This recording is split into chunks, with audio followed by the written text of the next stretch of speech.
Assalamualaikum warahmatullahi wabarakatuh. Anak-anak ibu, siswa-siswi kelas 9 MTS Nurul Falah. Mudah-mudahan kalian semua senantiasa dalam keadaan sehat ya.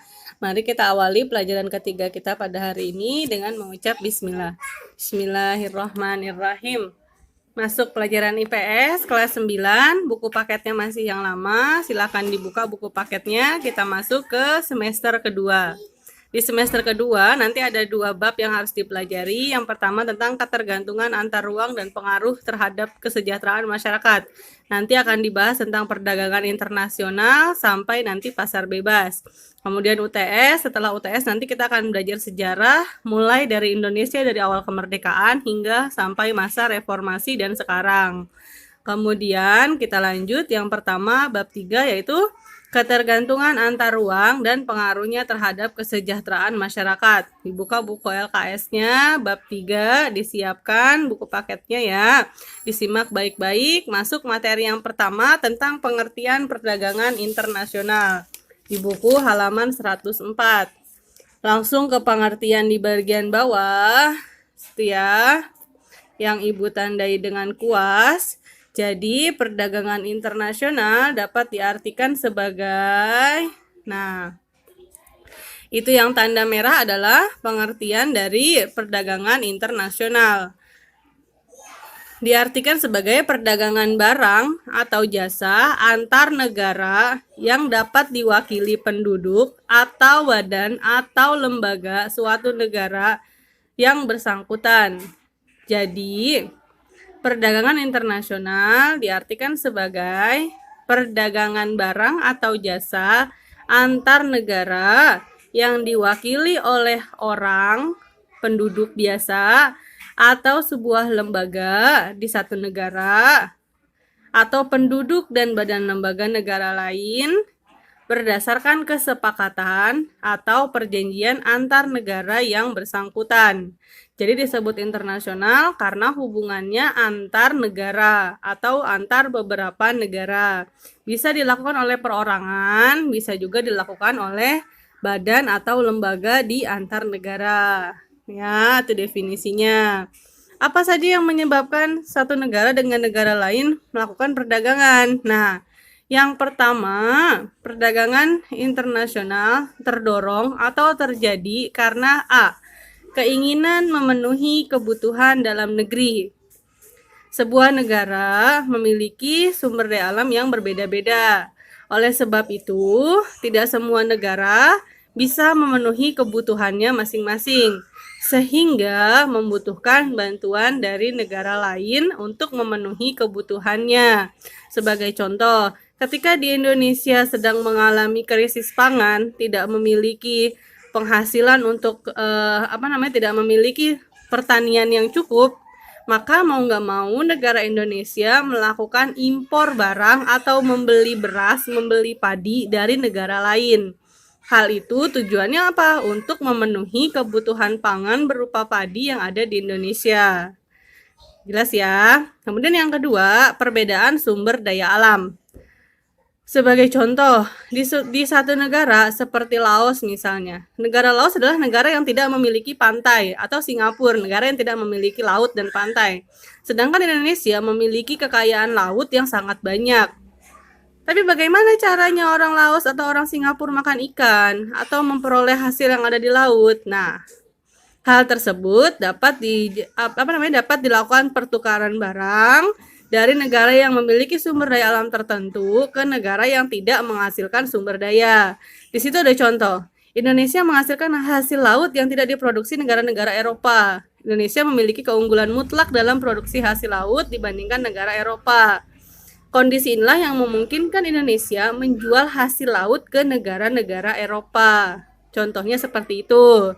Jadi, kayak misalkan hasil tangkapan laut berupa mutiara, kemudian ikan, atau misalkan hasil laut lain, itu biasa diekspor ke luar negeri. Ya.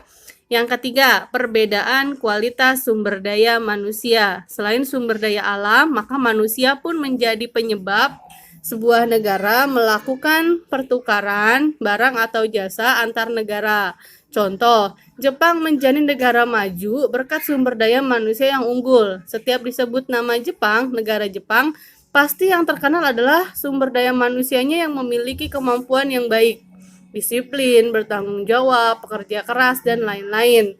Meskipun negara Jepang tidak memiliki sumber daya alam yang melimpah, tapi negara tersebut memiliki kualitas sumber daya manusia yang baik. Makanya banyak di Indonesia perusahaan-perusahaan terkenal yang dipimpin oleh seorang pemimpin perusahaan yang berasal dari negara Jepang, ya. Selanjutnya adalah perbedaan iptek. Ini sudah jelas ya. Contohnya, produk buatan misalnya di situ mobil, ya. Perbedaan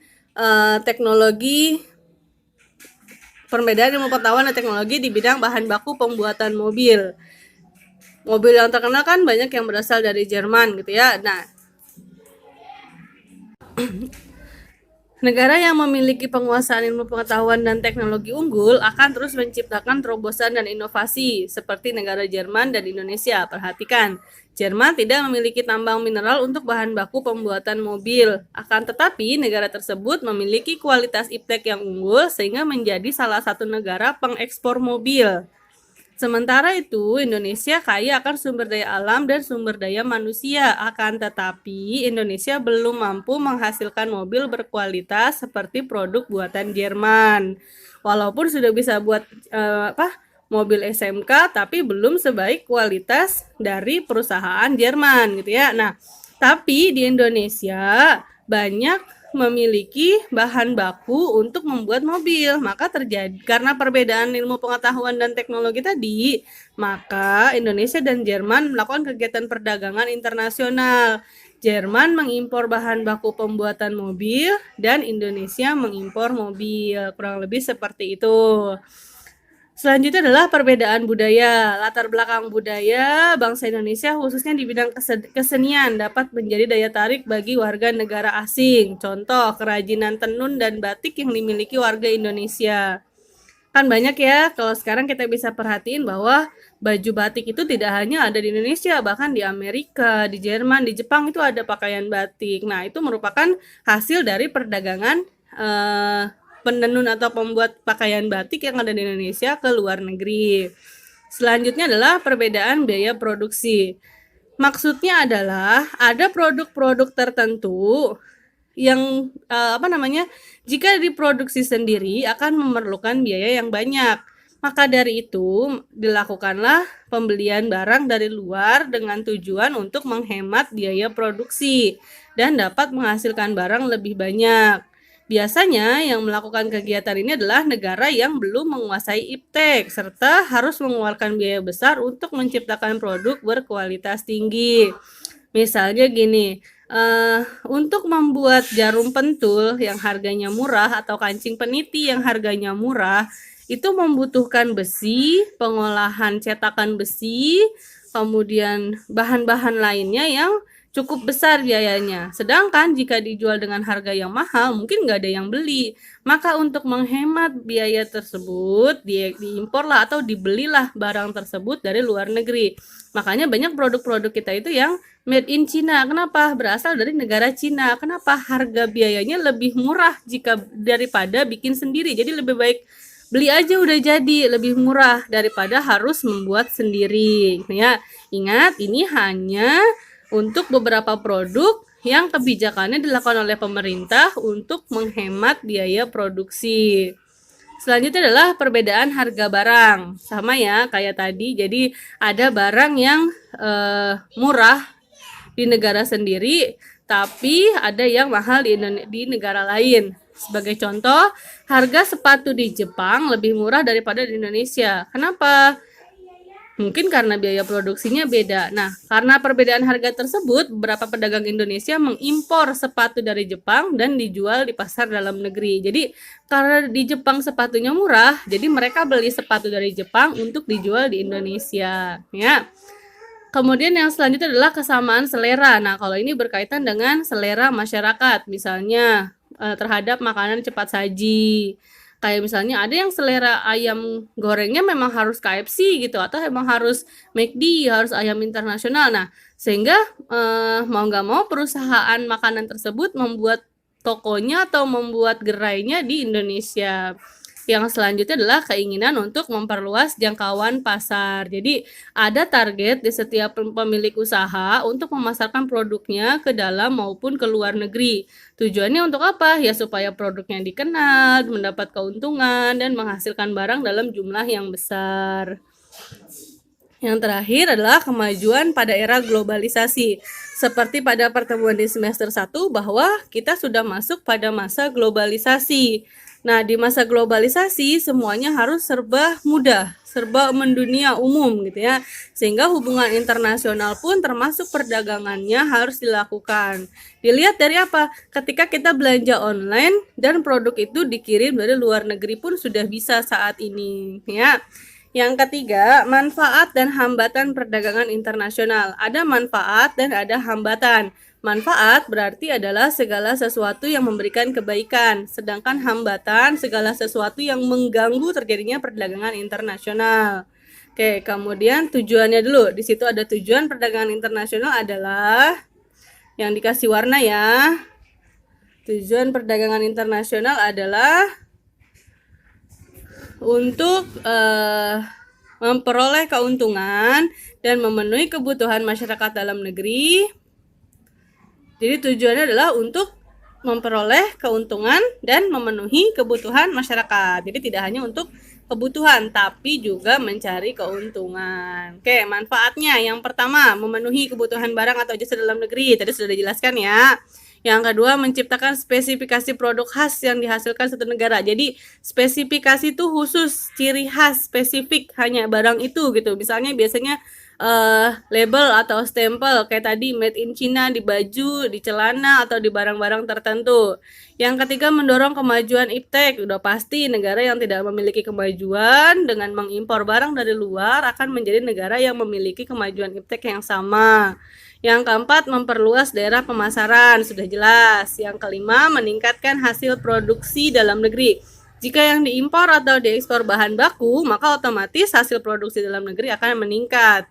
Selanjutnya adalah membuka kesempatan kerja, meningkatkan pendapatan negara atau devisa. Ini akan dibahas nanti ya, apa itu devisa, pendapatan negara, dan seterusnya.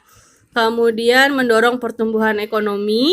Kalau pembelian dan penjualannya bagus di satu negara, maka pertumbuhan ekonominya akan meningkat. Kemudian meningkatkan hubungan persahabatan antar negara, serta meningkatkan kualitas konsumsi masyarakat. Hambatannya apa? Yang pertama, perbedaan nilai mata uang antar negara. Nah, karena beda mata uang, maka harus melakukan pertukaran mata uang terlebih dahulu. Keuntungan dari pertukaran nilai mata uang tersebut, nanti ada alat untuk melakukan pembayaran namanya devisa. Yang kedua, pemberlakuan kebijakan ekspor dan impor yang berlaku di tiap-tiap negara. Masing-masing negara punya kebijakan tersendiri, nanti ada kebijakannya. Yang ketiga, pembayaran antar negara sulit dilakukan dan berisiko besar. Yang keempat, terjadinya peperangan yang menyebabkan lesunya perekonomian negara. Misalnya seperti perang antara Israel dengan Palestina yang sampai saat ini belum selesai. Kemudian kebijakan lembaga ekonomi internasional yang menguntungkan negara anggota. Biasanya lembaga ekonomi yang sudah terikat seperti organisasi PBB dan yang lainnya akan mementingkan keuntungan negara anggota terlebih dahulu, baru ke negara yang lain. Kemudian yang keenam, proses pengiriman barang atau jasa membutuhkan waktu lama serta pengenaan bea masuk yang tinggi, pajaknya gitu ya.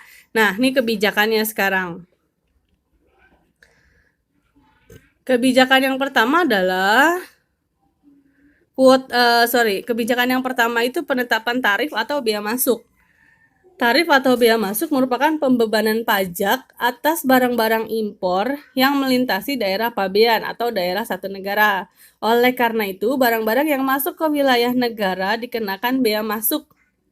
Jadi, kalau misalkan kita beli barang nih dari Singapura ke Indonesia lewat jalur kapal laut, kan kapal lautnya berhenti tuh di pelabuhan Indonesia. Nah, sampai di pelabuhan Indonesia itu namanya wilayah pabean Indonesia. Kapal Singapura yang berhenti di pelabuhan Indonesia harus membayar pajak yang disebut dengan bea masuk atau tarif ya. Nah, bea masuk tuh ada 3. Yang pertama, bea ekspor. Jika barang-barang tersebut merupakan barang-barang ekspor, maka dia harus membayar bea ekspornya. Ya, misalnya nih, ekspor kan berarti menjual. Misalnya dari India menjual ke Tiongkok. India yang ekspor ya ke Tiongkok. Ketika kapal India sampai ke pelabuhan Tiongkok, maka kapal yang di India tadi harus membayar bea ekspor ke negara Tiongkok. Jelas ya? Bea impor sebaliknya. Ketika barang tersebut diimpor, misalkan tadi India ke Tiongkok kan ekspor, misalnya dibalik Tiongkok ke India impor gitu kan. Nah, maka biayanya dibebankan kepada negara Tiongkok karena impor. Jadi ketika kapal orang India sampai ke negara Tiongkok, ke pelabuhan Tiongkok, maka yang bayar beanya adalah Tiongkok. Jelas ya. Yang terakhir adalah bea transito atau biaya transit. Bea transit.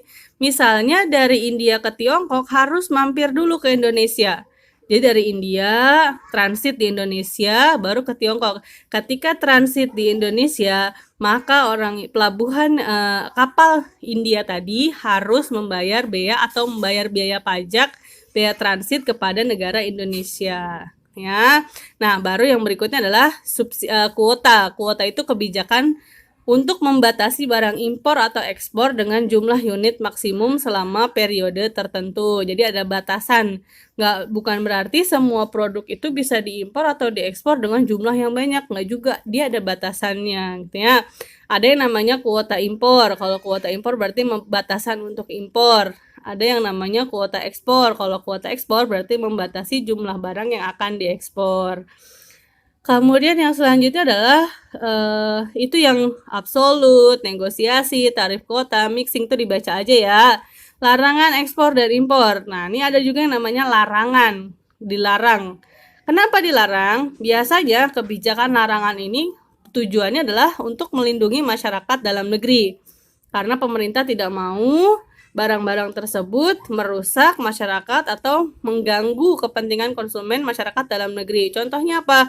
Misalnya tidak boleh mengimpor barang-barang seperti narkoba, ganja, minuman keras, dan yang lainnya. Itu kan nggak boleh tuh. Nah, berarti itu merupakan larangan bagi satu negara. Ada juga yang boleh, tapi ada juga yang melarang. Ya. Kemudian yang selanjutnya adalah subsidi dan premi. Ada subsidi, ada yang namanya premi. Kalau subsidi potongan harga, subsidi itu biasanya untuk hubungan kerjasama. Misalnya Indonesia beli kereta api ke Jepang. Disubsidi artinya dipotong, dikasih diskon. Tujuannya buat apa? Karena untuk kepentingan masyarakat banyak, hubungan persahabatan. Nah, selain subsidi ada yang namanya premi. Premi itu diberikan kepada produsen dalam negeri. Jadi misalnya pemerintah memberikan penghargaan supaya produk A bisa terkenal di luar negeri. Kalau berhasil maka akan diberikan hadiah reward. Nah, itu namanya premi. Yang terakhir adalah dumping. Dumping itu diskriminasi harga dalam pasar internasional. Misalnya gini, kebijakan menjual barang di pasar luar negeri dengan harga lebih rendah daripada di pasar dalam negeri. Misalnya handphone. Penghasil handphone dari Jepang misalnya. Di negaranya handphonenya dijual dengan harga mahal, tapi di negara lain handphonenya dijual dengan harga yang murah. Nah, itu namanya nggak boleh, ya dilarang. Itu namanya dumping, diskriminasi harga. Yang terakhir namanya devaluasi, kebijakan untuk menurunkan nilai tukar rupiah terhadap mata uang asing yang dikenal dengan devaluasi. Jadi nilai tukarnya diturunkan gitu ya. Nah, ini untuk penjelasan nilai tukar mata uang agak repot, nanti dijelaskan minggu depan. Jadi ketika kita melakukan perdagangan internasional maka dilakukan tukar menukar uang gitu ya, nilai tukar uangnya. Nah, devaluasi itu jadi nilai tukar kita tidak dihargai atau direndahkan, sehingga mata uang asing nilainya lebih tinggi daripada mata uang sendiri. Nah, makin berkembangnya globalisasi ekonomi di dunia mengakibatkan setiap negara tidak dapat lepas dari kegiatan perdagangan internasional. Beberapa negara akan mengalami berbagai hambatan yang kurang menguntungkan bagi industri dalam negerinya untuk bersaing di pasar internasional. Oleh karena itu, tiap negara melakukan berbagai kebijakan untuk mengatur perdagangan internasional agar mampu bersaing dengan negara lain. Oke anak-anak ibu, sampai sini materi kita. Kita ketemu lagi minggu depan. Nanti ada 5 soal yang harus dikerjakan seperti biasa. Tetap semangat, di rumah aja. Terima kasih. Assalamualaikum warahmatullahi wabarakatuh.